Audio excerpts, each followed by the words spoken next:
Alors Simone de Beauvoir disait 800 000 avortements par an. Donc ça touche toute la société. Et si nous avons fait ce manifeste, nous l'avons fait pour susciter un scandale. Et pourquoi susciter un scandale? Parce que le mot avortement à l'époque était un mot tabou. Je m'appelle Claudine Monteil, je suis en ce moment conseillère à la Commission nationale française pour l'UNESCO. Je suis une ancienne diplomate, j'ai effectué une carrière diplomatique pendant 36 ans. Et enfin, j'ai un historique de plus de 50 ans d'engagement pour les droits des femmes, en France et aussi aux États-Unis. Mai 68 a déterminé le restant de ma vie. Mai 68, je me rends compte que ce sont 3 hommes qui dirigent le mouvement de mai 68, dont Daniel Cohn-Bendit, mais il y en a 2 autres, Alain Gesmar et Jacques Sauvageau, et que les femmes n'ont pas le droit à la parole. Ne l'oublions pas, à la Sorbonne, Jean-Paul Sartre est toléré pour parler, Simone de Beauvoir n'a qu'une seule chose à faire, se taire.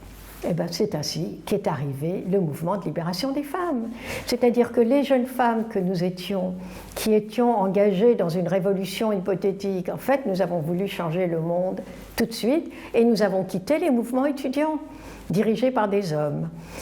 Et en l'espace de quelques mois, le mouvement étudiant s'est effondré, révolutionnaire de post-68, tout simplement parce qu'ils étaient des petits machos qui nous donnaient des ordres, qui nous traitaient avec mépris, alors qu'ils ne connaissaient pas le 10e de ce que nous savions. C'est donc Nicole Mouchnik était alors une jeune femme, et elle s'est dit, mais quand même, sur la question de l'avortement, est-ce qu'on ne pourrait pas faire quelques personnes qui signent quelque chose déclarant avoir eu un avortement pour qu'on parle de ce sujet? Parce qu'il y avait eu, je crois, une affaire sur un avortement précédemment. Anne Zelensky dit, bon, je vais essayer d'appeler Simone de Beauvoir. Et Simone de Beauvoir dit, c'est une très bonne idée, parlons-en. Et c'est ainsi que je me retrouve en 70, tous les dimanches après-midi à 17h, de 17h à 19h, chez Simone de Beauvoir, un tout petit groupe, et c'est là où nous discutons de la possibilité d'écrire ce manifeste. Et nous avons réfléchi à la stratégie.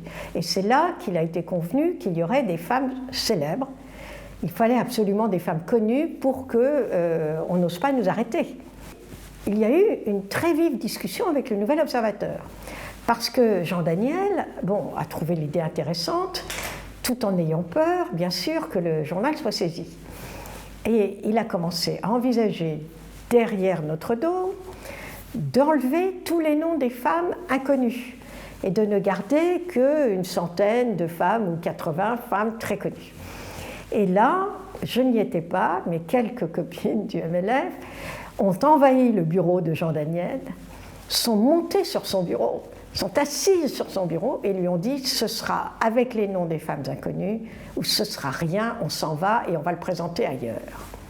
Et là, Jean Daniel, qui n'avait jamais été traité de cette manière-là, a senti le rapport de force et il a lâché. Moi, j'ai signé le manifeste des 343 sans inquiétude parce que j'avais confiance entre Gisèle Halimi et Simone de Beauvoir, elles étaient nos piliers. Alors, quels étaient les risques? Eh bien, les risques étaient très simples, c'était la prison. C'était d'être arrêté immédiatement et d'être condamné à 3 ans d'emprisonnement. Et donc, c'était extrêmement sérieux. C'était de perdre son emploi, ce que plusieurs femmes ont vécu. C'était une rupture familiale, ce que plusieurs femmes ont vécu. J'ai aussi beaucoup d'admiration pour les femmes actrices de cinéma qui étaient jeunes, et qui risquaient toute leur carrière en signant ce manifeste. Mon père était livide et il me dit « mais pourquoi tu ne m'as jamais dit que tu avais eu un avortement ?»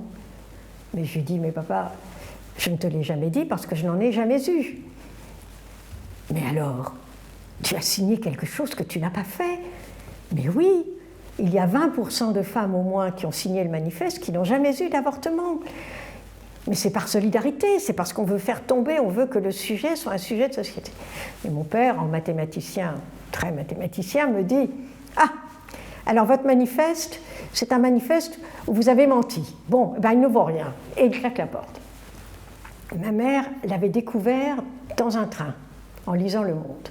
Et elle s'était effondrée en larmes devant devant les autres passagers du train.